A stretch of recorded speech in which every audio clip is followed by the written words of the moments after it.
বাপ আর বেটিতে হস্তশিল্প মেলায় ঘুরে ঘুরে বেড়াচ্ছি, তাই তো?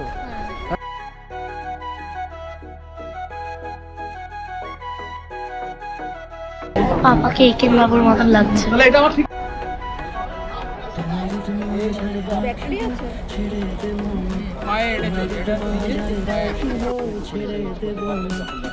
কি হয় পাটি চাপটা।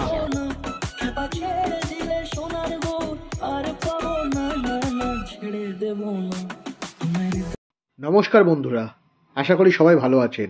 এবার আমরা চলে এসেছি খোদ কলকাতার বুকে অনুষ্ঠিত হতে থাকা হস্তশিল্প মেলায়, যা চলবে 9 ফেব্রুয়ারি অবধি। আর এই মেলার অবস্থান নিউ টাউনে একদম সেন্ট্রাল মলের সামনে। আর আপনারা যদি আসতে চান অ্যাক্সিস মলের অপোজিটে, মানে এই লোকেশনটা কিন্তু খুঁজে পাওয়া খুব মুশকিল কিছু নয়। একদম অ্যাক্সিস মলের অপোজিটে সেন্ট্রাল মলের সামনে হচ্ছে 2025 হস্তশিল্প মেলা। খোলা থাকছে প্রতিদিন দুপুর 1টা থেকে রাত্রি 8:30 অবধি। আর এই মেলায় পশ্চিমবঙ্গের বিভিন্ন প্রান্ত থেকে, বীরভূম, বাঁকুড়া, পুরুলিয়া, মেদিনীপুর, বিভিন্ন জায়গার থেকে হস্তশিল্পীরা এসেছেন তাদের বিভিন্ন শিল্প সামগ্রীর সম্ভার নিয়ে।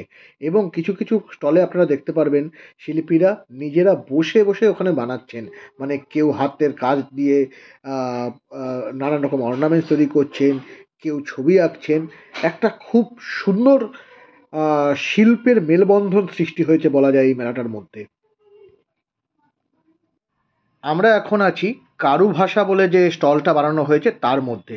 এখানে কিন্তু বাঁকুড়ার বিভিন্ন রকম জিনিস রয়েছে, তার মধ্যে বাঁকুড়ার ডোকরার কাজে সুন্দর সুন্দর জিনিসপত্র রয়েছে। আর একটা জায়গায় দেখলাম এখানে নারকেল গাছের একটা গুঁড়িকে কাটিং করে কি সুন্দর মূর্তি বানানো হয়েছে, এগুলো কিন্তু দেখার মতো।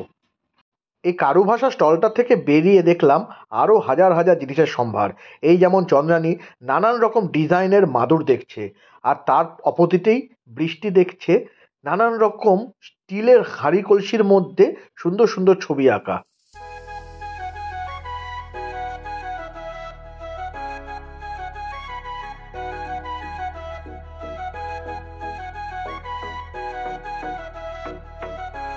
আমরা বাপ আর বেটিতে হস্তশিল্প মেলায় ঘুরে ঘুরে বেড়াচ্ছি, তাই তো? হ্যাঁ, ভালো লাগছে এটা হস্তশিল্প মেলাটা? অনেক কিছু রয়েছে না? আর সব হাতের কাজের জিনিস যা এখানে দেখা যাচ্ছে সব হাত দিয়ে তৈরি করা, মানে হাতের সূক্ষ্ম কাজ। হাতের কাজ দেখানোর জায়গা হলো এই হস্তশিল্প মেলা।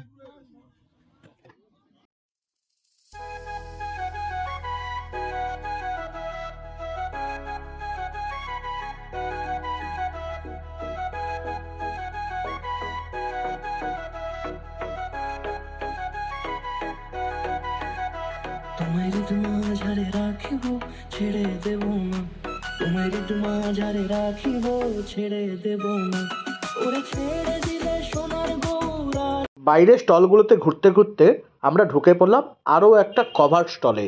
সেখানে রয়েছে অনেক রকম জামা কাপড়ের সম্ভার। মূলত আমি যা বুঝতে পারছি এগুলো সব বীরভূম শান্তিনিকেতনের জামা কাপড়। মেলাতে আমরা তিনজনই কিন্তু শুধু আসিনি, এসেছে আরও দুজনও, আমার বাপি আর মা। তাই মেলার আনন্দ বেড়ে গিয়েছিল দ্বিগুণ। বাপি মাদেরও খুব মজা হচ্ছিল মেলায় ঘুরে। নানান রকম জিনিস দেখে আমার মা তো প্রচুর জিনিস কিনলো। আমলকি, জোয়ান, হাতের তৈরি বড়ি, হাতের কারুকার্য করা ট্রে এবং ঘর সাজানোর হরেক রকম জিনিস। তাই যদি বাড়িতে বয়স্ক লোকরা থাকে আপনারাও নিয়ে চলে আসুন এই মেলাতে। প্রসঙ্গত বলে রাখি, যদি গাড়ি নিয়ে আসেন মেলায় গাড়ি রাখার কিন্তু কোনো অসুবিধা হবে না, এনাফ স্পেস আছে। যদি কোনো কারণে আপনি মনে করেন যে মেলায় রাখবেন না, তাহলে অ্যাক্সিস মলেও আপনি পার্কিং করতে পারেন, কারণ ওখানেও অনেক জায়গা থাকে। আমরা কিন্তু সেটাই করেছিলাম, অ্যাক্সিস মলেই আমরা আমাদের গাড়ি পার্ক করেছিলাম। এটা থেকে আমি আর অনির্বাণ বীরভূমের দুটো কটন জ্যাকেট কিনেছিলাম নিজেদের জন্য। রয়েছে পাপাকে একেন বাবুর মতন লাগছে। गजब बेइज्जती है। Is it nice? हाँ, Am I looking nice? একটা ভাইয়া হলো মধ্যে হোয়াইট Yeah. क्या बात है। Yeah, same. এ তোমার স্টল নাম্বার কত? 31 নম্বর স্টলে এটা পাবে, তাই তো? ঠিক আছে।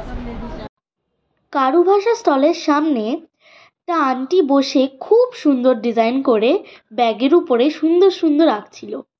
আমি নেট থেকে একটা ঘুঙুরের ছবি বের করে দিলাম। আন্টি পুরো অবিকল একটা ব্যাগের উপর সেই সুন্দর ছবিটা এঁকে দিল। আপনারা চাইলে এই আন্টির থেকে কাস্টমাইজ করে ব্যাগ নিতে পারেন।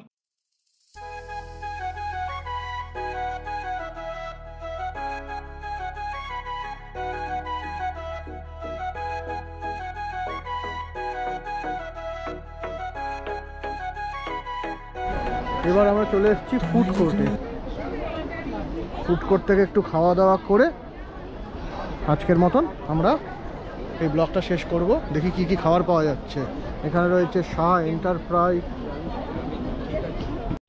এই ফুড কোর্টটা কিন্তু খাদ্যপ্রেমীদের জন্য দারুণ জায়গা। একটা ছোটোখাটো খাদ্য মেলা বলা যায়। প্রচুর খাদ্য সম্ভার রয়েছে। কালিম্পংয়ের মোমো, গন্ধরাজ কি ফ্রাই, তারপরে নবদ্বীপের চাল দই, নানান রকম পিঠে পুলি, জয়নগরের মোয়া, আরও অনেক রকম খাবার দাবার রয়েছে এখানে। একটা স্পেশাল খাবার খেলাম, চকলেট পাটিসাপটা। এটা কি হয়? পাটিসাপটা। খেয়ে দেখতে কিরকম? বাপিকে একটু খাওয়া, দিরানকে খাওয়া।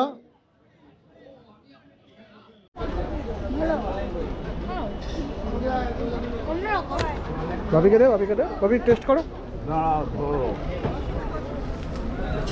পাটিসাপটাটা ভালোই খেতে ছিল, কিন্তু তার থেকেও আমার ভালো লেগেছিল গরমা গরম তৈরি করে দেওয়া নারকেলের পাটি। তবে এই অবধি রাখছি এবারের ভিডিও। আমরা খাওয়া দাওয়াটাকে এনজয় করি, আর আপনারাও প্ল্যান করে ফেলুন এই মেলায় আসার।